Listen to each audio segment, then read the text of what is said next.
I was a communist for the FBI.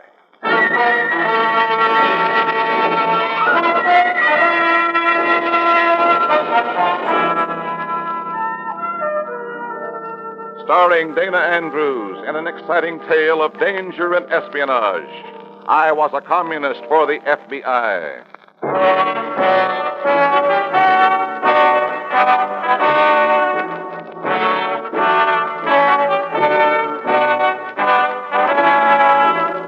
From the actual records and authentic experiences of Matt Cvetic come many of the incidents in this unusual story.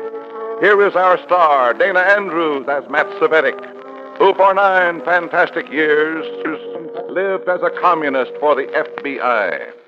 Love, FBI. Love, to a dedicated Red, is the business of the idle. During the 9 loveless years I spent as a communist, I learned that hate is a business, too. A big business. I'd like to tell you how the hate business pays off in the Red. In a moment, listen to Dana Andrews as Matt Cvetic, undercover man.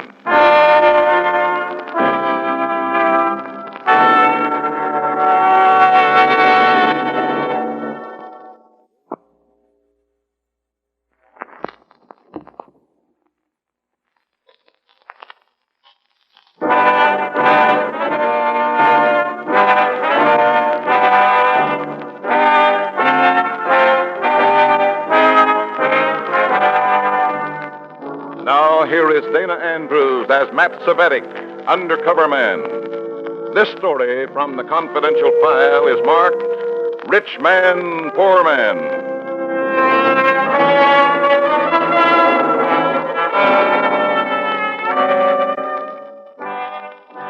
A communist cell meeting can take place anywhere.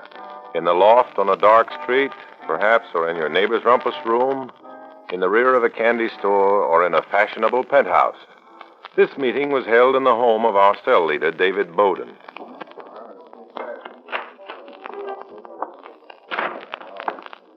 Comrades! Good news, comrades! Delightful news. The plum has been chosen for our exalted cause. A fat, ripe, juicy plum. His name? The name of our plum. The irony delights me, simply delights me. His name is Jules Jordan. Oh. Jules Jordan, the publisher? The same. A millionaire with a social conscience. Publisher of that great liberal weekly, Open Thought. Well, Comrade Bowden. Comrade Cvetic. You look worried. Well, this man, this Jules Jordan, with his bourgeois conception of liberalism, I don't trust him.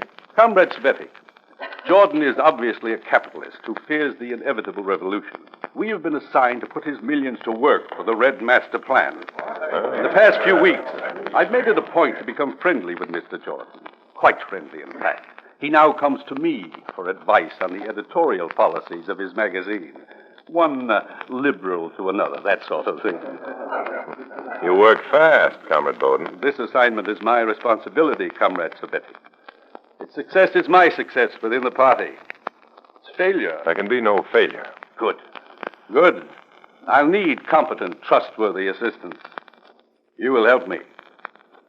Comrade Bowden, I'm honored.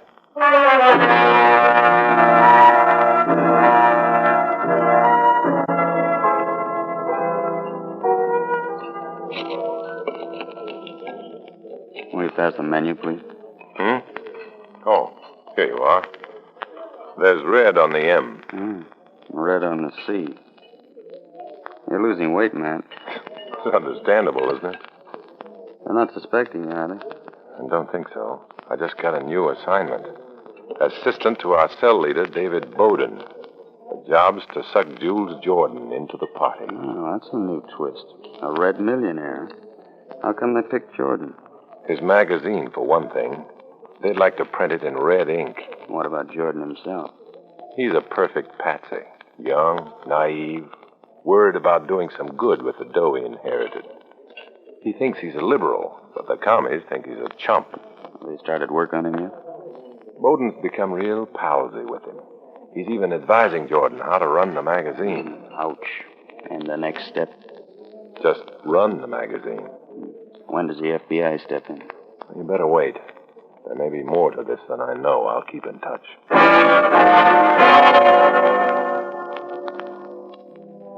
You're bound to have trouble when half of you is communist and the other half is human being. My communist half was supposed to consider Jules Jordan a wealthy chump, a sucker to be despised and exploited. The human half of me, however, couldn't help feeling he was a decent, honest guy. As I grew to know him better, it was easy to understand his two greatest loves, his wife Jane and his weekly magazine. Listen to those presses, Matt. Beautiful music.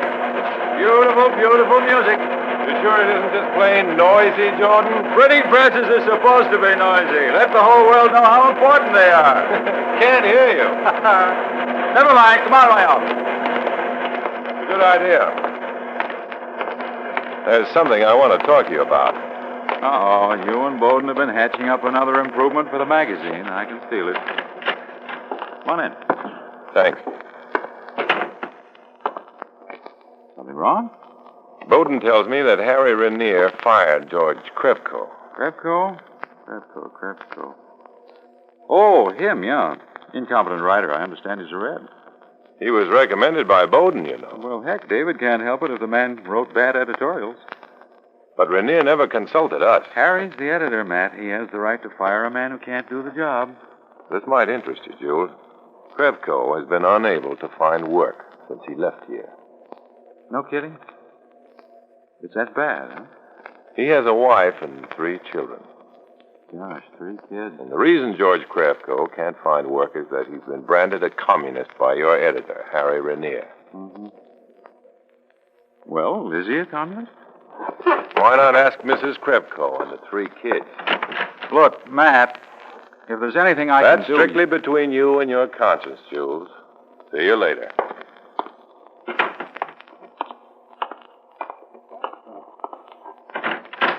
Ah, Matt, you were superb. Shut the door. I heard it all on the speaker. You followed instructions to the letter, comrade. Thanks, Comrade Bowden. Tell me something. Does Comrade Krevko have a family? Of course not. The Jordan will never know that, will he?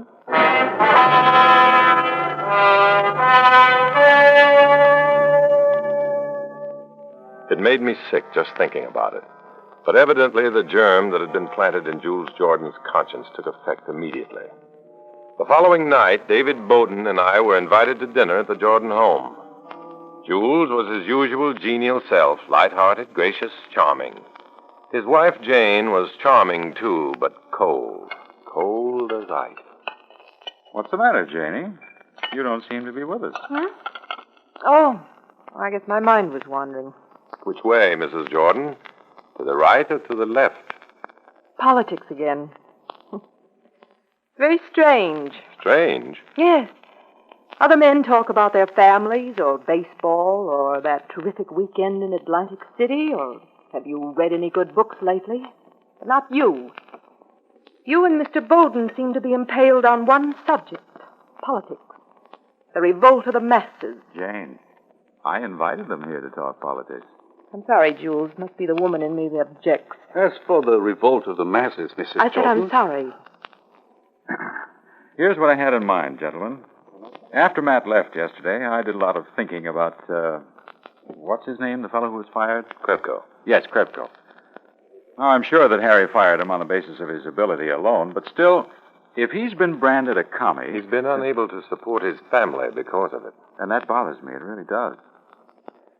I'd like to do something for Krevko. I can't help feeling Why responsible. stop at Krevko, Mr. Jordan? What do you mean? Well, I think David means that there are many individuals in this country today who are being persecuted for their views. Krevko is just one of thousands. Well, I can't really help thousands. Why not? Why not? Well, after all, After all, what, Mr. Jordan? More dessert, anyone? After all, what, Mr. Jordan? You, Mr. Cvetic? No, thank you. look, suppose a man like, say, Krevko gets fired, needs money, can't get a job, all because of mistaken ideas about his politics. Now, isn't there some place he can go for financial help, legal aid? Well, there are a few organizations. None that has been set up specifically for that purpose.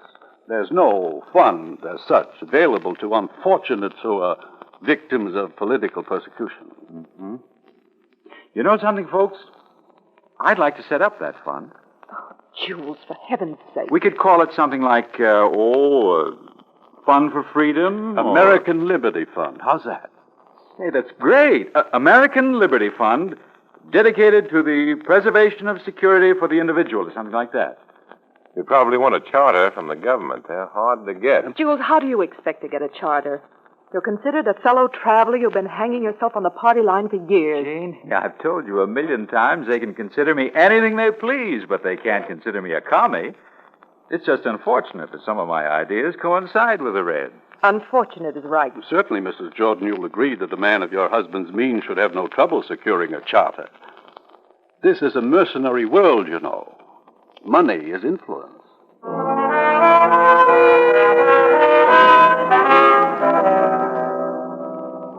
The remainder of the evening was miserable. While Bowden and Jordan buzzed and fussed over plans for the American Liberty Fund, Mrs. Jordan burned withering glances across the room at me. Finally, after a small eternity, it was time to leave. I paused in the open doorway to button my coat. Mr. Cvetic, Yes? I'd like to ask a favor of you. Of course, Mrs. Jordan.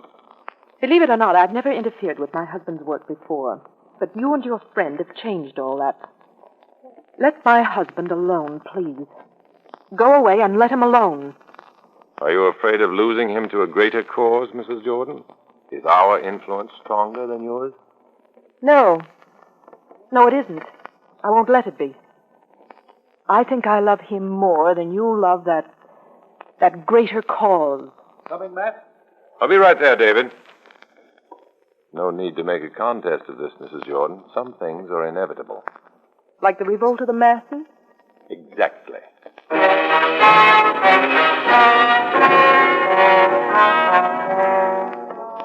It's a difficult thing to be hated by a beautiful woman. But in this case, there was one consoling thought. If Jane Jordan could hate me violently enough, she might prevent her husband from becoming ensnared in the communist web. That web, by the way, was being drawn tighter and tighter about him. The charter for the American Liberty Fund was granted before I could have my FBI contact stop action on it. And then my red cell leader, Bowden, introduced a new element, something I had hoped to be able to avoid. Sit down, comrade. I want you to listen to this. What is it? Perhaps you've wondered why I mistrust that Harry Rainier. I recorded this conversation in Jules Jordan's office this morning on tape. Those hidden microphones are invaluable, aren't they? Standard procedure. Very practical. Listen. Those two friends of yours, Jules. The place is crawling with Reds. Relax, Harry. You're getting giddy. Giddy.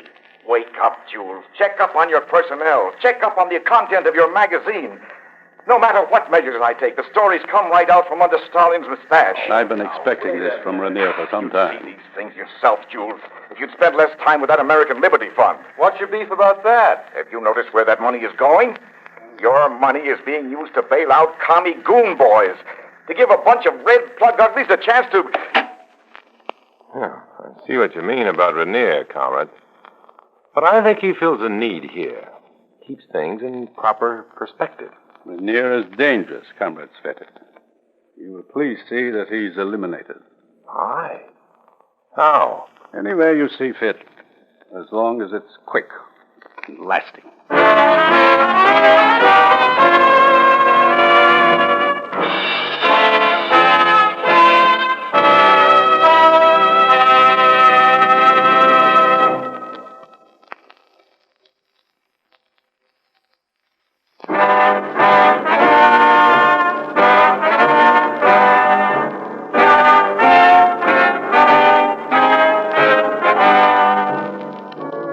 Back to Dana Andrews, starring as Matt Cvetic in I Was a Communist for the FBI, and the second act of our story.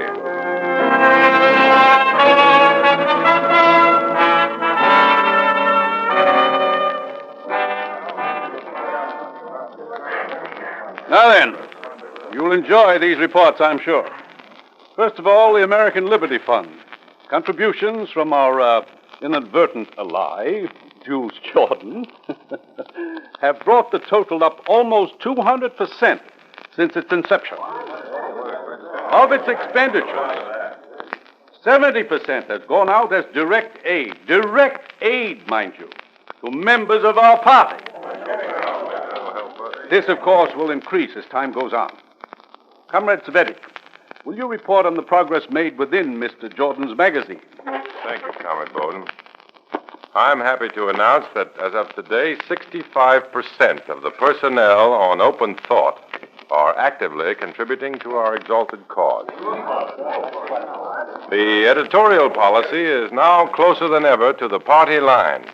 In fact, some of the more reactionary American congressmen have already hurled charges against the magazine and Mr. Jordan. A question, please, comrade. Yes? Aren't we defeating our purpose by calling attention to our success within this magazine? Comrade Bowden? The subtleties of the plan have escaped you, comrade.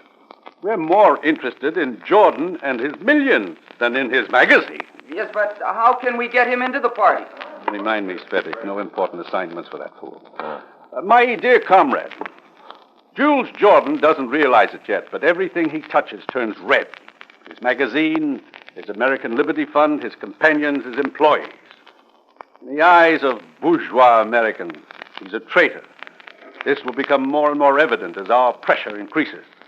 When the final die is cast, Mr. Jordan will have no place to turn for sanctuary but here, among his comrades and fellow workers in the Communist Party.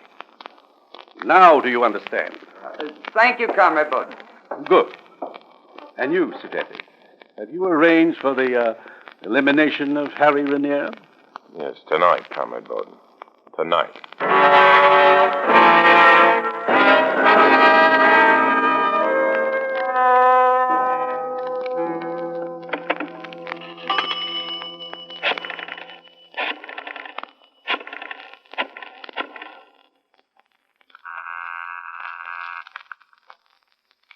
Speaker speaking. Beaker, this is Red. Well, it's about time. I had us worried. Listen. Bowden wants me to liquidate Harry Renier. Who's he? Editor of Open Thought. He's too suspicious of us. Well, can't you get out of it? Funny, man. It's got to be done tonight. Tonight? You've got to help me. All right, start talking. I've arranged to pick up Renier at his home about 10 o'clock. I'll drive out Highway 14 to about 3 miles west of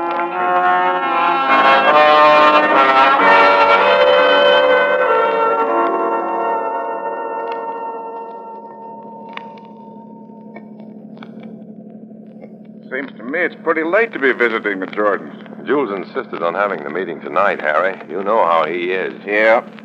But what's the big rush?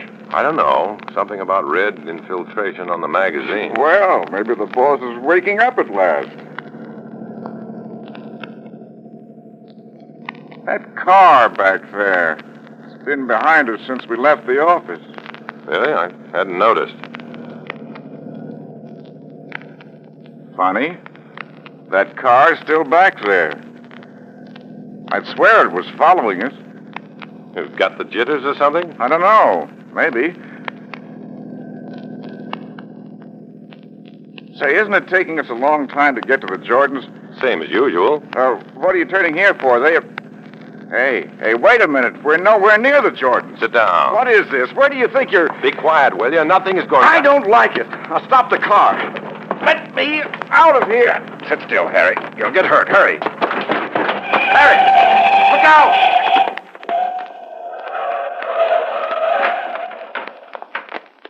All right, Renier, stay where you are. You won't get hurt. What's this all about? What do you think you... We're from the FBI. FBI? I don't understand. Now, you won't for a while. Take care of him, boys. See that nothing happens to him, Beaker. Now, you'll be all right, Matt. A little confused, but safe. At least the commie knuckle gang won't get to him. How about you, Matt? What are you going to tell your little red teammate? Lies. After working with them this long, it's easy to lie, especially to them.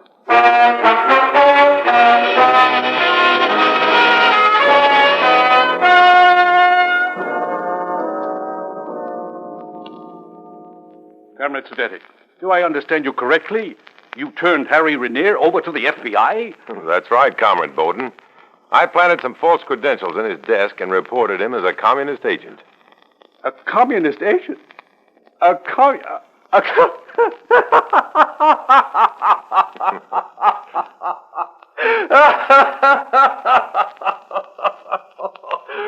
dear me, delightful. Harry Renier, a communist agent. Comrade Cvetic, you have a delicious sense of humor. The irony appeals to me. Delightful. I'm flattered, comrade. And now we must swing into action. We must report this news to Jordan. To Jordan? Of course. He'd be very broken up about it. Renier was his closest friend. He'll need us to advise him more closely now. So closely that we'll be running the magazine. After all, how can Jordan trust his own judgment? His best friend turned out to be a communist agent.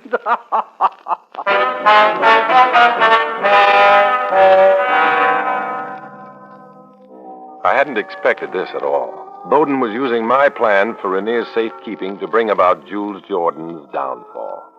There was no time for me to undo what I had done. Only one chance was left. Mrs. Jordan. I had to make her hate me. Her influence over her husband was strong. I knew that. The best way to put this influence to work was to make her hate me violently, bitterly. I don't understand it. I just can't understand it. Harry was always such a sensible guy. I've known him for years. He just can't be a red agent. I won't believe it. Facts are facts, Mr. Jordan, no matter how brutal they seem. But Harry's the last guy in the world to... I don't know. I don't know. Reason, Jules. Reason. Emotion is useless at a time like this. You're not being much help, Mr. Cvetic. Look, would you mind, fellas? I think I'd kind of like to be alone for a while and figure this mess out. Please go. Jules is awfully upset. But the logic is so clear, so crystal clear. We know now why your friend Renier tried to turn you against us. Yeah, okay. This explains why he disagreed with our editorial suggestions, why he accused us of planting Reds on the staff, when he was the biggest Red of them all. All right. Mr. Bowden, will you please let Jules alone? It's important that your husband realize these facts now, Mrs. Jordan. It's important that you both let him alone. Can't you see he's upset? It's okay, honey. It's okay. This display of shabby sentimentality is certainly a poor substitute for reason. It may be poor, but it's the only one we've got. Now get out, both of you. Get out. Not yet, Mrs. Jordan. Indeed not. Your husband must realize his responsibility to his employees, his readers, to the ideals his publication stands for. Ideals? Whose ideals? His, Harry's, or yours?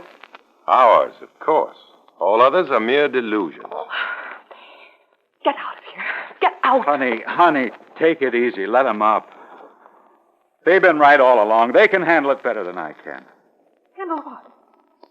Your magazine? Jules, you can't. Let's face it, honey. Who am I to tell them what's right and wrong? I can't even pick my friends. At least I know David and Matt are right thinkers. Thank you, Mr. Jordan. We'll go now. Jules, for the love of heaven, listen to me. Jules, please, you've got to listen to me.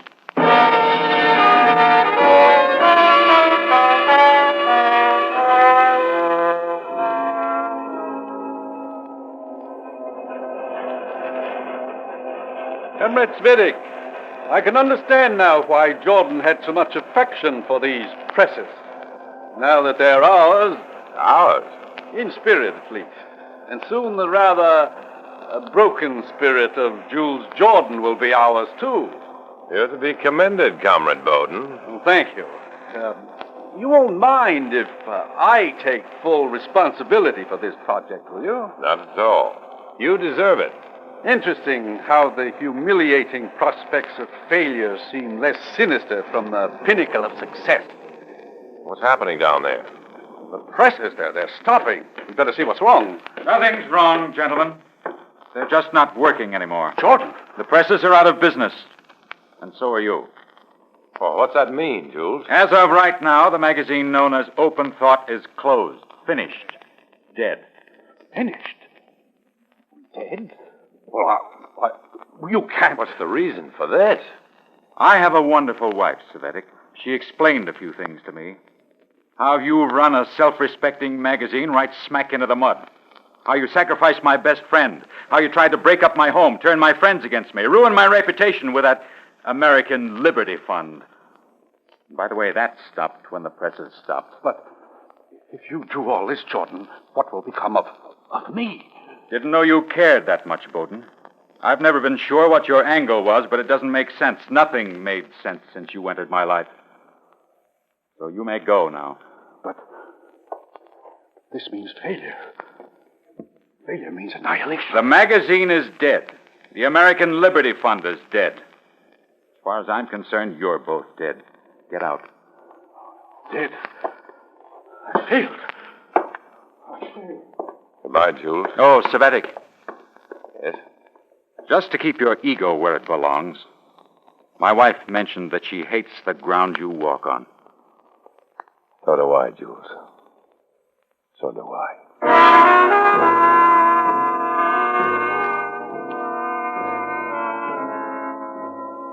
It goes on and on and on. The hating, the bitterness, the chaos of mind and soul. Bowden is gone now. He never appeared at another cell meeting. The Jordans?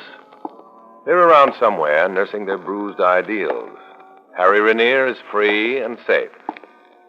But none of them can ever know the real story, the full story. They'll continue to hate the ground I walk on, the ground I must walk alone.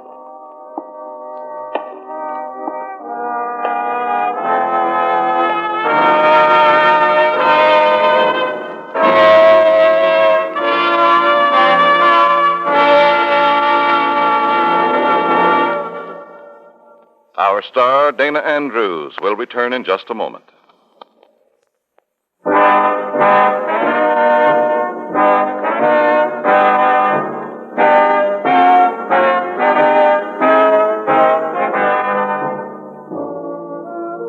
This is Dana Andrews with a word about the story you've just heard. In this story, as in all others, names, dates, and places are fictitious to protect innocent persons. Many of these stories are based on incidents in the life of Matt Cvetic, who worked undercover for the FBI. Next week, another fantastic adventure. Join us, won't you?